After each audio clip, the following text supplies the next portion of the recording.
Setelah saya nyobain smart band dari Xiaomi 9 ini, atau bisa disebut Mi Band 9 atau juga bisa disebut Xiaomi Smart Band 9, saya merasa seperti kembali ke masa lalu yang tipe Xiaomi yang pendahulunya juga mirip-mirip ya, seperti dari Xiaomi Band 3 itu juga modelnya seperti ini. Mungkin ya ada perubahan di bagian desain, lebih lonjong dikit atau besar dikit ya. Dan AMOLED screen juga lebih bagus, layarnya diperbarui terus. Dan pertanyaannya, waktu saya unboxing itu ada mode GNSS. Setelah saya coba tes berkali-kali di smart band ini, ketika saya tes di mode olahraga seperti berjalan di outdoor, saya aktifkan, itu langsung muncul logo seperti pemberitahuan untuk koneksi ke Bluetooth smartphone kita ya. Berarti kan itu nggak bisa terkoneksi atau terhubung ke GPS atau GNSS built-in dari smart band ini ya. Dan saya klik, dia muncul logonya guys. GNSS-nya itu mencari. Jadi itu yang bikin orang bingung ya. Teringat seperti di smartwatch-nya Redmi Watch 3 Active ya kayaknya ya.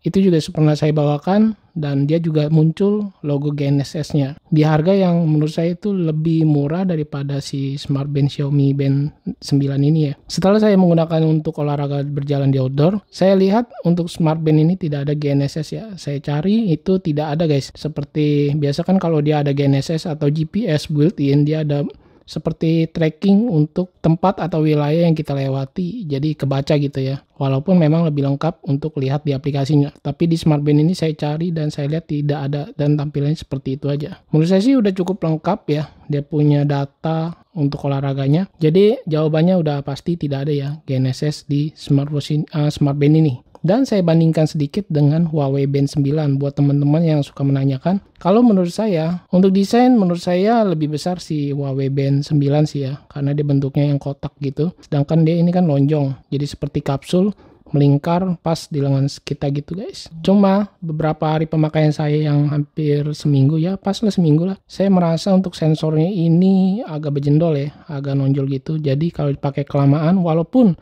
saya agak longgarin guys, dia tetap ngejeplak, dia punya sensor heart rate-nya di bagian lengan saya ini. Jadi agak gatel, soalnya kulit saya ini agak sensitif. Build quality juga di bagian strap saya merasa lebih baik di Huawei Band 9 karena lebih lentur, lembutnya itu beda guys.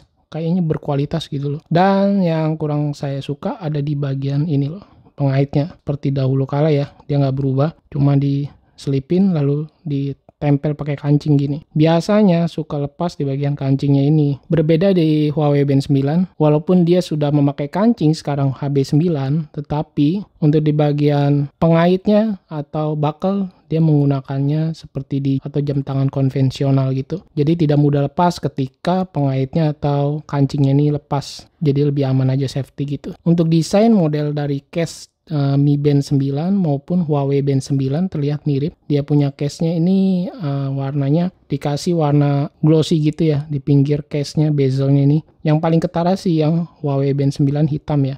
Kalau yang warna lain seperti kuning itu kurang. Untuk di bagian strap juga dia sudah memakai quick release seperti di HB9 yang bisa dilepas pasang dengan satu kali klik aja seperti ini. Mantap. Untuk display, kalau menurut dari spesifikasi tertulis di deskripsi produk, terlihat Mi Band 9 lebih besar dan juga resolusi lebih besar di MB9 ini ya, dibanding si Huawei Band 9. Touchscreen sensitivitasnya sama menurut saya, mirip-mirip, smooth, nggak ada yang berbeda ya. Cuma di bagian tampilan UI aja yang menurut saya bikin beda, mungkin karena dia punya bentuknya ini lonjong oval ya.